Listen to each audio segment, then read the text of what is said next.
What's going on, guys? RBG here, bringing you more news on the current slate of Transformers projects. I'm not sure if it's just me, but it seems like every time I drop an update pertaining to the new Rise of the Beast movie, Paramount looks around the corner and drops a buttload of information right on us. And it's usually some major details on what we can expect down the line. And it means I have to get up off my butt and talk about it. Which is a good thing, because we need more to talk about with the franchise, especially since it's been relatively cold in terms of information.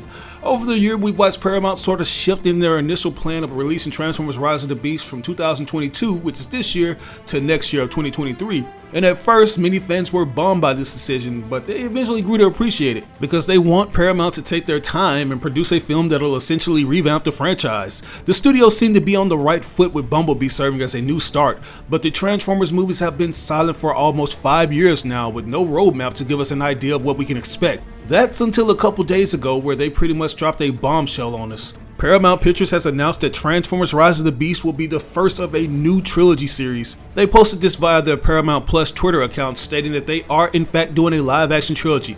Not only that, but they're also launching a brand new series on Nickelodeon called Transformers Earthspark on their official Transformers Twitter account. It's scheduled to come out this fall, and if I'm gonna be honest with you guys, I'm not really that excited about this project. It's just something about the designs that's not quite meshing with me. I think I can speak for everyone when I say that I'm kind of burnt out on the Cyberverse or Evergreen aesthetic that Hasbro rolled out in 2016. They came to this decision to unify the different versions of the characters and to not confuse younger fans who aren't familiar with the versions they're picking up, and it makes it easier for them to keep their specific line of toys on the shelves longer without having to depend too much on the other gimmicks or designs. So yeah, you can expect to see many versions of Optimus Prime and Bumblebee looking very similar to how they did in Cyberverse in all the promotions and advertisements. But I'm not gonna completely dismiss this show just yet, because you can never judge a book by its cover. I mean, there were character designs such as the 2012 Teenage Mutant Ninja Turtles series that I wasn't too high on, but the writing and comedy made it an instant favorite of mine amongst some of the other versions like the 2003 series. Now, what I will say is that there are a few little things there that made me raise my eyebrow, like these symbols featured on Optimus Prime and the Little One. You see them sporting these Quintesson logos combined with the Autobot logos, so there's a likely chance that they'll be working under the Quintessons or the creators, and they'll probably end up turning against them. Like, if you're familiar with that particular group, then you know that they can be pretty nefarious. But we'll just have to wait and see where the writers take it. But besides all that, Paramount also gave an update to the CG animated Transformers film from Toy Story 4 director Josh Cooley.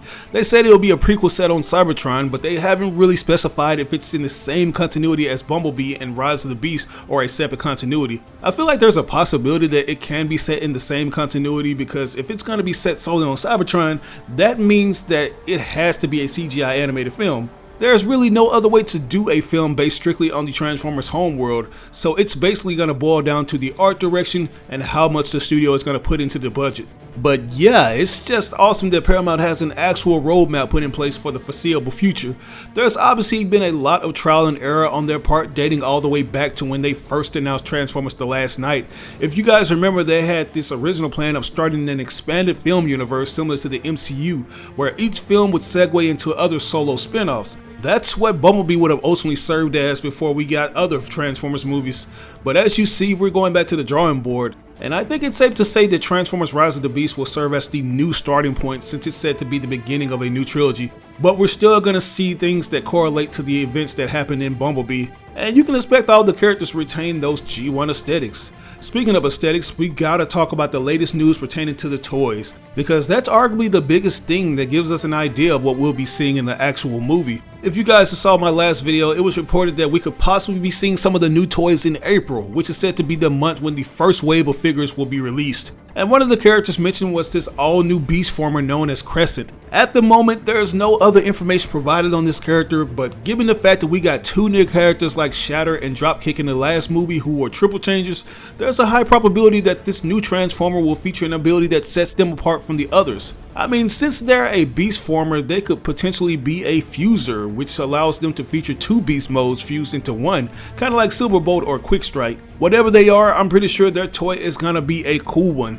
Speaking of toys, we gotta talk about a toy that has a lot of fans murmuring, and that's this new Optimus Prime figure. It's said to be a part of the new Transformers Bumblebee Cyberverse Adventures toy line, but the overall aesthetic tells a different story. Because if you look at it, it bears a striking resemblance to the design seen in the Bumblebee movie. Like if you've seen the Bumblebee Cyberverse Adventure toys, you already know they don't boast that amount of detail. But anyways, many are starting to speculate that this figure is in fact what Optimus Prime will ultimately look like in Transformers Rise of the Beast.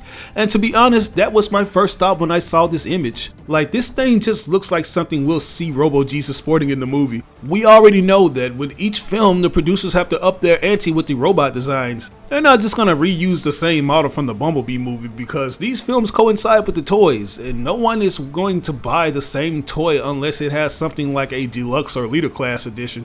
If you guys remember in my previous video, I mentioned that although Hasbro works in tandem with Paramount Pictures with the Transformers films, they still have their own set dates to go by with their toy releases. So given the fact that the Transformers Rise of the Beast was originally set to be released in theaters this year, Hasbro was most likely already moving full speed ahead with manufacturing when that original release date was set. But now that the film has been pushed back to next year, the toys are just sitting there collecting dust. So it's more than likely that Hasbro decided to go ahead and release them under a different name, that being the Cyberverse Adventures Dinobots Unite toy line. Since it's being called the Smash Changer, it's more than likely going to be a similar toy to the Smash and Change Age of Extinction Optimus Prime figure, where we essentially smash the toy into the ground to make it transform. I think it's one of the lamest gimmicks since it leaves nothing to the imagination. I mean, it's just Optimus with a truck on his back, but if that's what you guys like, then more power to you. What I will say is that he looks way better than the Age of Extinction version we got back in 2014. And I know there are a few of you who aren't still necessarily convinced that this is what he'll look like since he's sporting a different vehicle mode from the truck we've seen in all the behind the scenes footage and photos.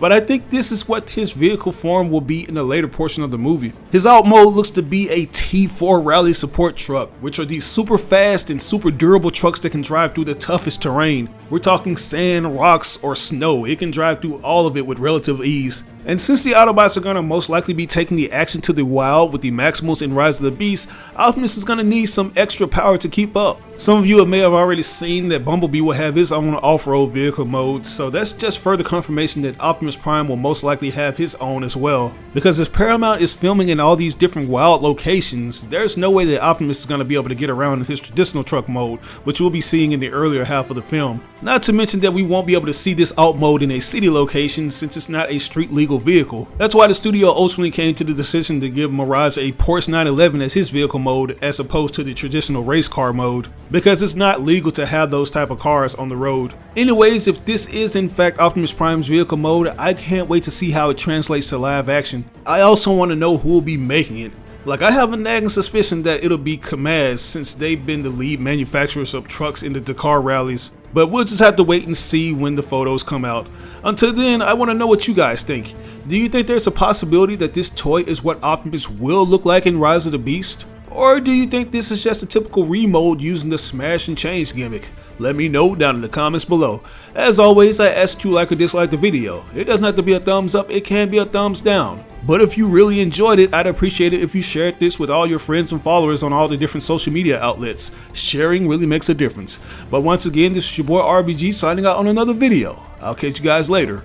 Peace out. As a successful YouTube user, I often get questions asking what I use to get my videos tons of views. And the answer to that is TubeBuddy. This thing has helped me take my channel to the next level in ways I never imagined. It's a browser extension that helps new and experienced YouTubers grow fast and optimize their channels. I've been using this extension for years and it's constantly getting updated with new features, like the SEO tool that helps me come up with the perfect title, description, and tags to get more people to click on my videos. It even provides you with analytics beside your videos to see how much traffic your video is generating from various social media sites. The extension is absolutely free, but as a special offer, we're giving a 50% discount for channels that have less than 1,000 subscribers that purchase the Pro upgrade. All you have to do is enter in the code RisingStarBuddy. So if you're interested in starting a YouTube channel or taking your content to the next level, download the extension now. You can do so by clicking on this link that'll be provided in the description of this video.